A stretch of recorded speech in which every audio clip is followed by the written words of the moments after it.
Hello and welcome to the MAC weather page for this Wednesday, December 7th, and we've got a pretty active winter weather pattern developing here over the next 7 to 14 days, and that's going to include some snow, certainly some lake effect snow. We got lots of winter weather advisories, winter storm warnings, and even some winter storm watches, and we expect quite a bit of snowfall. If we look at the headlines, again, heavy snow belt snows that will start especially tonight, but more so on the day on Thursday into Thursday night, early Friday. I think that's when the bulk of the snow will fall.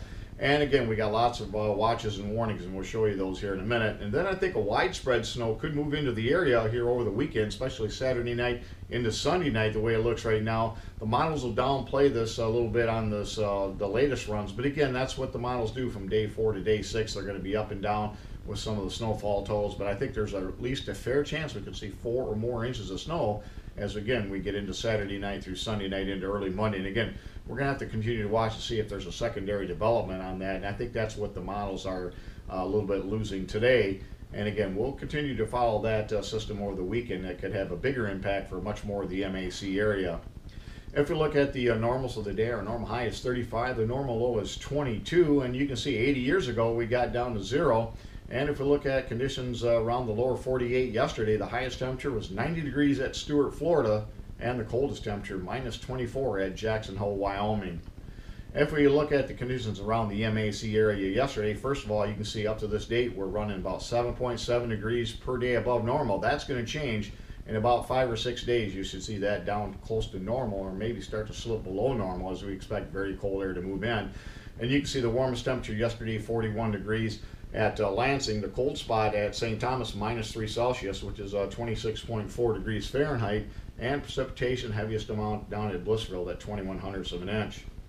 And if you look at the next screenshot, you can see the Gaylord snowman out there in the woods. Again, not a lot of snow on the ground, so we'll try to show you this on Monday when we come back, and it should be quite a different scene as we get quite a bit of lake effect up in that area here over the next 5 days, along with that system snow.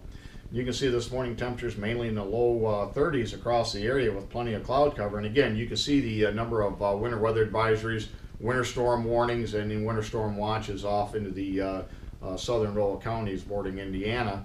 And again, this looks like a pretty prolific snowmaker, I think, for especially the southwest and the northwest portions of lower Michigan, where I think 6 to 10 inches of snow seems like a pretty good bet. And then for the advisory areas, about 4 to 6 inches. On radar, you can see just a little bit of activity, not a lot as far as the snow belts yet. Again, that's going to start in earnest tonight, but you can see the blizzard warnings that continue off into the eastern portions of North Dakota, into the western rural counties in Minnesota, surrounded by some winter weather advisories. And again, this will continue to be a pretty active map, I think, here over the next 5 days. If we look at the satellite view, you can see our low pressure system north of Lake Superior swirling around, and that's tugging down that cold air across the Great Lakes. That'll be bringing us that snow, lake effect snow, and you can see some additional moisture trying to get into this system. And again, I think that's going to be a pretty good setup for the lake effect. If we look at the weather map this morning, our low pressure system north of Lake Superior, the cold front has swept out of the east, but the really cold air is going to be coming in with a trough as that moves into the area tonight. And again, that's what will help jumpstart the lake effect by tomorrow morning. You can see we've got good lake effect setups across the, especially the western half of the UP, northwest lower Michigan, southwest lower Michigan. Again, a lot of snow is going to fall in those areas. Hello, Niles, Michigan. Hello, up there by Traverse City and Kalkaska. And if we look at the weather map by Friday morning, again, some lake effect will begin to diminish, especially during the afternoon. And then we're going to watch the moisture out west. That's going to end up developing a low in the plains, and it'll move up either towards Wisconsin or Michigan. Now, while we may be on the warm side of the storm, we're going to be in a pretty deep frigid air mass overall, and we're going to see a warm air advection pattern, and I think that's what the models are missing out on. They usually underperform as far as predicting snow when we have a good warm advection or an overrunning setup take place, and that's what I think we're going to get. So again, look for several inches of snow at least here on as we get into the late weekend period, early next week.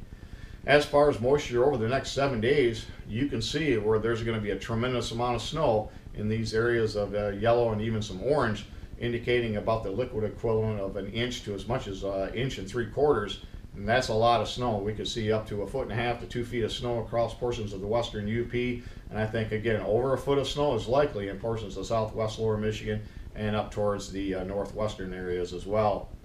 If we look at the snowfall off the GFS, this is over the next 7 days through Tuesday night, and you can see it's still picking up a pretty good area of snow, and a lot of that with that warm advection as the warm air overrides into the cold air.